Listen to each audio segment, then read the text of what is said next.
Senador Blairo Maggi, presidente da Comissão de Meio Ambiente, Defesa do Consumidor e Fiscalização e Controle, senador Luiz Henrique da Silveira, demais senadores presentes, colegas da mesa, senhoras e senhores, a contribuição do Ministério de Ciência, Tecnologia e Inovação é no sentido de criar condições, instrumentos e programas para que nós possamos nos qualificar cientificamente e tecnologicamente para a exploração do gás que está preso no xisto. Essas tecnologias são tecnologias transversais.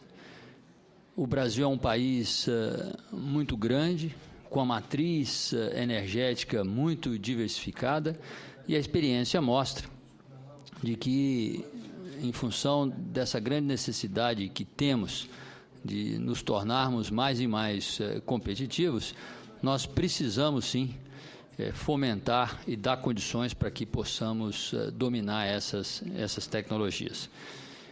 Nesse contexto, eu quero rapidamente cobrir alguns aspectos. Estamos falando de gás, estamos falando de energia. Rapidamente eu quero trazer aqui o panorama energético, mencionar um pouquinho a questão da cadeia produtiva de petróleo e gás, os desafios, os desafios associados aos gases não convencionais, embora já muito bem explorado aqui pelos colegas que me antecederam, tratar um pouco da política de ciência, tecnologia e inovação, mencionar um importante instrumento que é colocado a serviço das empresas e algumas conclusões finais. É claro que tentarei passar rapidamente sobre esses temas, né? O primeiro aspecto é lembrar a grande importância que temos dado às energias renováveis. Então, aqui estão exemplos de fontes de energias renováveis e áreas que são motivo de grande atividade aí por parte do Ministério de Ciência, Tecnologia e Inovação. Lembrar que o país tem uma posição de destaque na matriz energética da parcela de energias renováveis. Então, da energia consumida no mundo, da energia utilizada no mundo, 13% são renováveis. Os países mais desenvolvidos, em torno de 7%, e o Brasil, 44,2% da sua matriz energética representa energias renováveis. Se nós olharmos essa matriz energética com detalhe, nós percebemos uma grande diversidade, né? O óleo e derivativos, gás natural, o carvão, a energia nuclear, né? A hidroeletricidade, a cana. Então, é importante para o país manter essa diversidade e perseguir essa diversidade.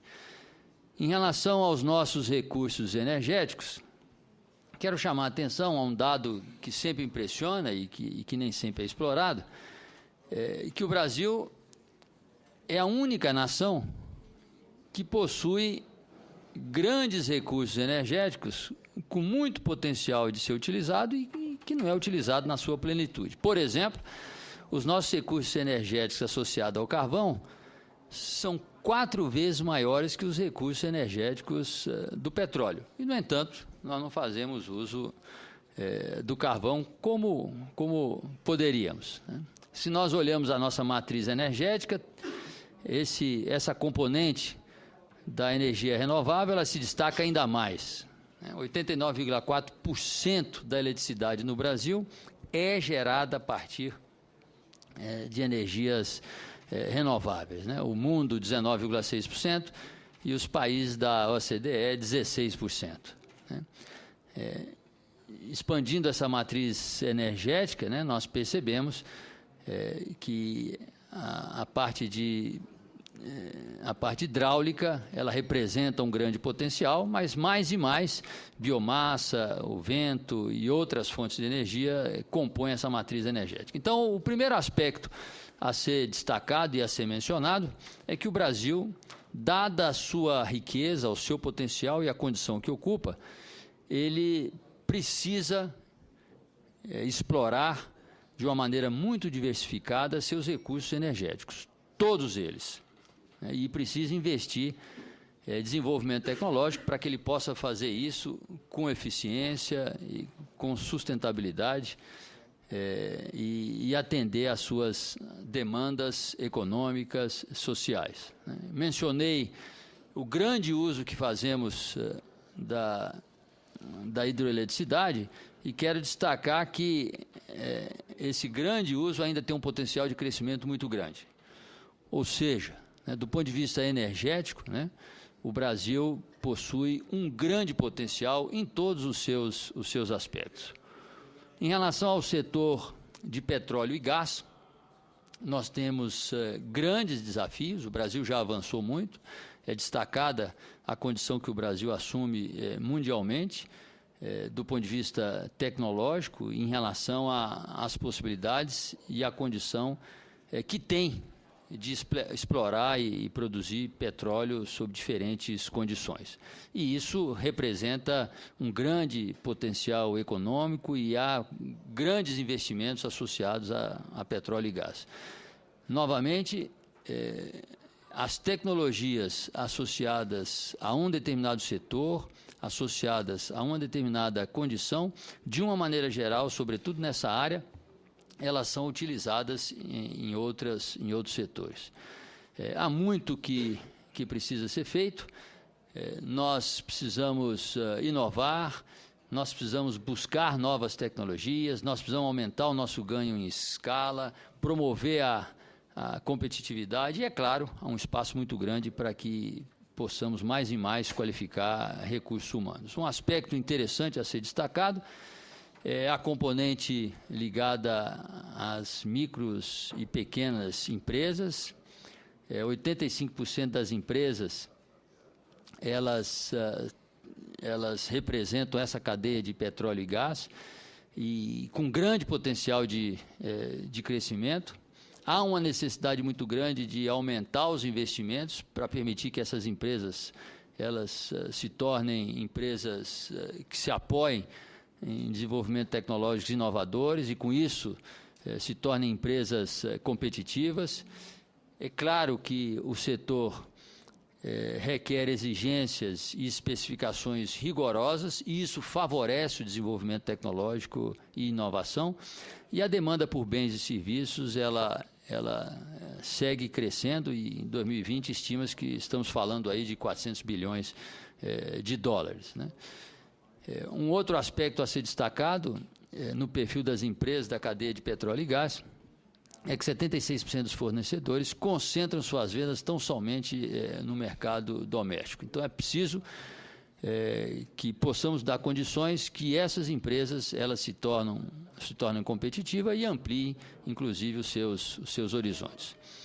Há proposições claras associadas às políticas para o desenvolvimento do setor de petróleo e gás, no sentido de nos qualificarmos em vários aspectos, e eu menciono aqui algumas delas, como gerar e disseminar conhecimento e inovação ao longo de toda a cadeia, incrementar a produtividade e aprimorar processos de produção local, fortalecer atividades industriais em 3 a 5 polos produtivos e assim por diante.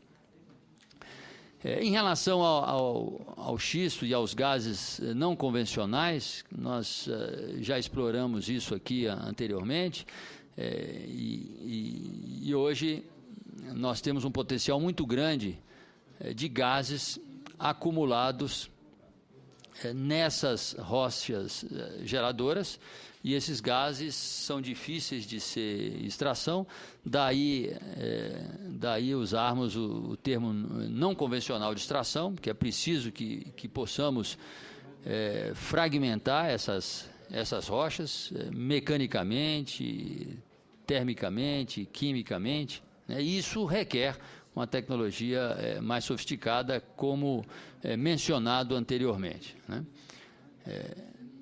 algumas tecnologias. Foi mencionada aqui a tecnologia de extração do gás de xisto, né, que requer uma grande quantidade de água para que a gente possa fraccionar essas rochas e disponibilizar esse gás.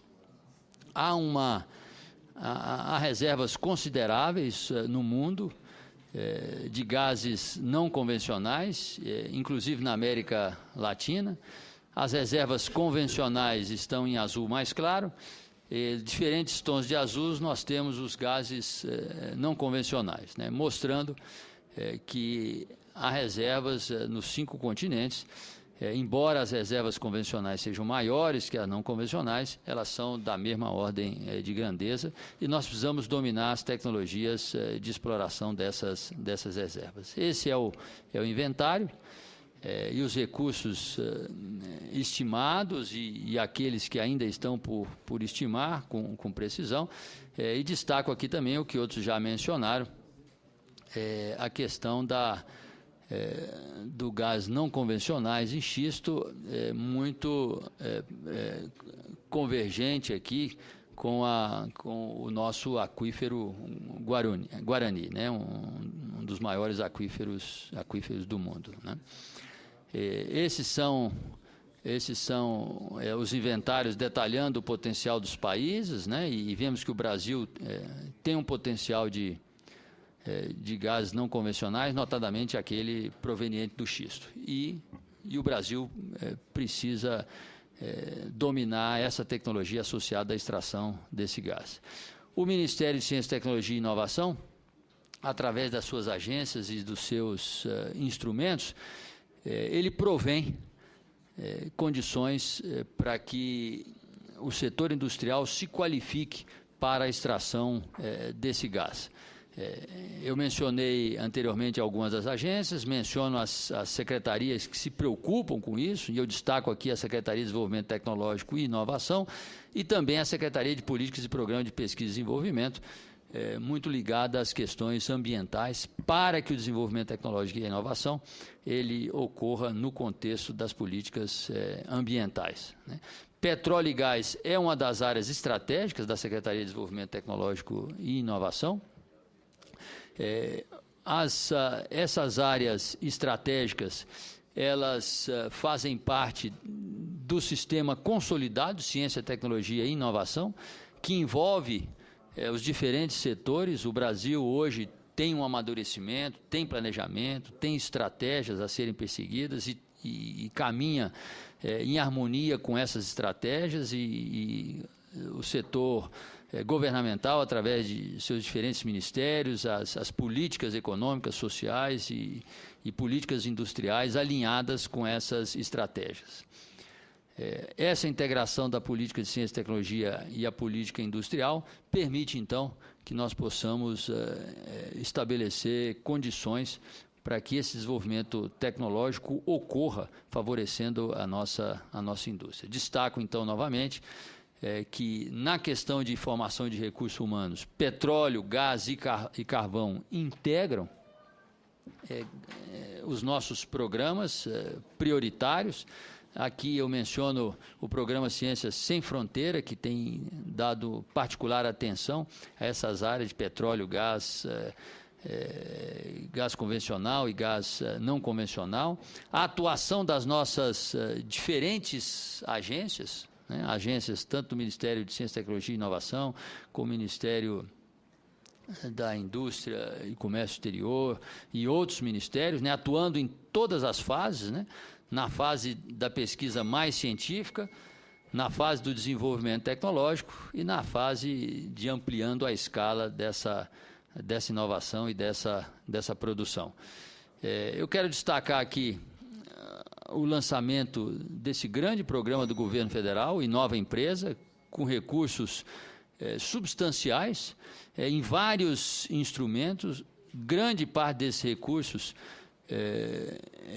associados a investimento direto, mais recursos ligados à subvenção, não reembolsáveis e também renda variável, capital de risco, dando condições ao setor industrial para que ele possa realizar projetos envolvendo desenvolvimento tecnológico. No caso aqui, sobretudo ligado a gases não convencionais.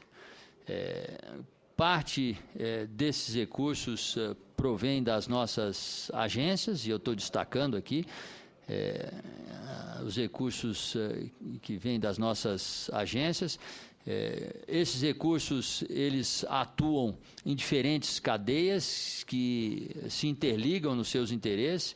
Petróleo e gás é uma área que tem consideráveis quantidades de recursos, e dentro dessas ações estratégicas nós temos um capítulo especial para a área de gás não convencional, dando condições, então, para que o setor industrial disponha de instrumentos, disponha de recursos para atuar em desenvolvimento tecnológico nessas áreas, né? Um edital próprio a ser destacado é o Inova Petro, que atua especificamente na área de petróleo e gás, né? Há uma carteira de projetos de petróleo e gás muito ampliada por parte da FINEP, né? Certamente nós não terei condições de detalhá-las aqui, mas essa carteira de projetos, ela contempla diferentes focos tecnológicos, envolvendo, inclusive, parcerias com o que nós temos de melhor no nosso conhecimento científico e nas nossas instituições acadêmicas. Por fim, eu concluo dizendo da necessidade que temos de usar essa oportunidade para gerar tecnologia, formar recursos humanos e tornar viável e dominar essa cadeia associada aos gases não convencionais. O Brasil tem reservas suficientes de gases não convencionais, de gás de xisto, de modo a permitir o desenvolvimento de tecnologia e da indústria nacional. Informações adicionais associadas aos nossos programas e aos projetos ligados à cadeia de petróleo e gás estão disponíveis no nosso Ministério. Quero destacar a coordenação geral de tecnologias setoriais ligadas a energias e recursos minerais, aqui representada pelo coordenador Eduardo Soriano. Muito obrigado, senador. Muito obrigado.